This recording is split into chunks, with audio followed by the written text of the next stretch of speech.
it's a player-driven leadership.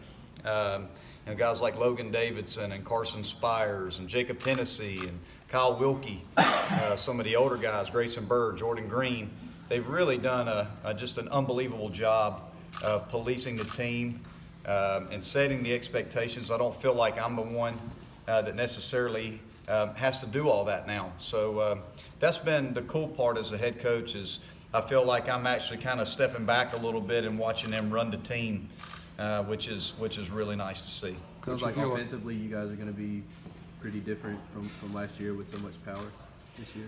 Yeah, I mean, I think that's, again, that's more maybe speculation than anything. I don't know if we're not going to be a team that's going to hit for power. We don't know yet, and I think that's probably the most fair way to put it. I think that what we do have in terms of personnel on the field is a group of guys who are a little more dynamic, who are a little bit faster, a little more athletic. I think it gives us the opportunity to do more things. I think you always want an offense that can score when the wind's blowing in and when the conditions aren't very good for offense that day. You want to feel like, as a coach, that you've got a lineup that can still score runs. I think we got a better chance to do that based on the skill set of some of our guys. But I do think we have some power, and I think there are some guys that maybe haven't played every day for us that could wind up hitting a decent amount of home runs. So I still think we'll drive the baseball, but I do think we have the personnel to maybe be able to do a few more things as far as using our speed, manufacturing runs, doing those types of things. Are your center fielders healthy? Yeah, our center fielders are healthy. Knock on wood, we need them to stay healthy. So right now we're in pretty good shape, I would say, across the board, positionally and on the pitching end when it comes to our health. Coach, you feel like you found some answers in the bullpen, filling those holes left by Miller and Gilliam? Well, those are big. Those are big answers. Those are big questions. I certainly feel like, just based on what I saw in the fall, that we've got some guys who are very capable of being very good for us out of the bullpen. Now, will they be Ryan Miller? Will they be Riley Gilliam? We'll have to wait and see. They don't quite have the stripes on their sleeves that those guys had. But you start looking at Sam Weatherly, who I think is the most improved pitcher on our pitching staff right now. He's got a chance to be, in my opinion, a power lefty out of the bullpen. Carson Spires had a very good campaign for us last year. He's going to be a big piece for us at the end of the game. Holt Jones is better. He's stronger, throwing harder, has really good stuff. He's going to be a big piece. So, and there's a number of guys, but I feel like we've got enough pieces in the bullpen, lefty and righty, and some guys that have some stuff and some velocity where we can run a lot of different looks at a lineup out of the bullpen. What guys are competing for those weekend spots? That's a good question. I mean, right now, the two guys that have the most experience are Brooks Crawford and Jacob Hennessy. So those two guys are going to be in the mix, along with Spencer Strider, who will throw today. Spencer has looked dominant in live bullpens. Davis Sharp, a true freshman, is very, very talented on both ends. He can really hit too. So, but Davis is going to be a factor. Justin Robleski, another very talented freshman, is going to be a factor. Jackson Lindley, a true freshman, is going to be a factor. But I would say right now, just kind of where we sit here right now, Crawford, Hennessy, Strider, and Sharp.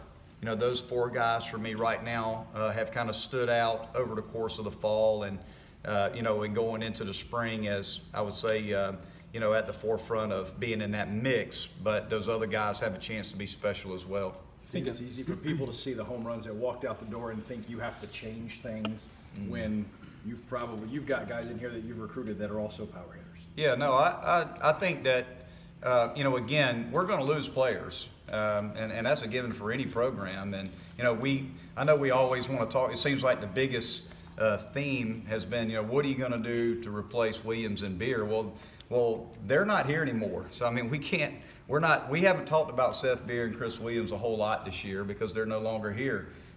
We wish them well, and they were huge parts of this program and our team the last 3 years, but we have to move on, and I think our guys understand that. And we've got some guys that we have recruited who can do a lot of really good things. You got guys like Wilkie. Briar Hawkins is a true freshman, is going to be a real good hitter. Jordan Green's a senior now. Sam Hall's a sophomore, played a lot last year. Kier Meredith, if he's healthy, is a very dynamic athlete. Logan Davidson's the best shortstop in the country. James Parker, local product's a very good player. Grayson Bird, people forget about Grayson Bird. He was an all-ACC player last year, and he's healthy. Bryce Teodosio is one of the most talented center fielders I got to think in the country. He's got the tools to be a special player. Now, he's got to put it together, but he's a very talented player. We brought in a young man, Michael Green, left-handed bat, really good player, can run, has some power, is going to be in contention for one of those outfield spots. Matt Cooper is a year older and a year better. So, you know, there's a good blend of returners that played a lot of baseball for us, but we also have some sophomores who have just been chomping at the bit for their opportunity to get in and compete for a starting role. Kier was saying he didn't think he was healthy at all last year. Just what kind of difference can it make if he's able to be healthy this season?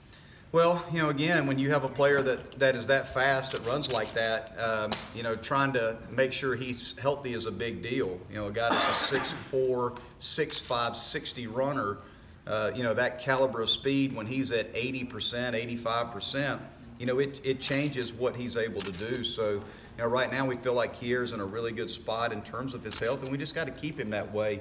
You know, that's always that fine line as a coach. You want to train your team as hard as you can to get them better and better and better, but you also have to be aware of the health factor and make sure that we're doing everything we can from a recovery standpoint to make sure they stay fresh. What does this team have to do over the next 3 weeks to get ready for when real bullets fly?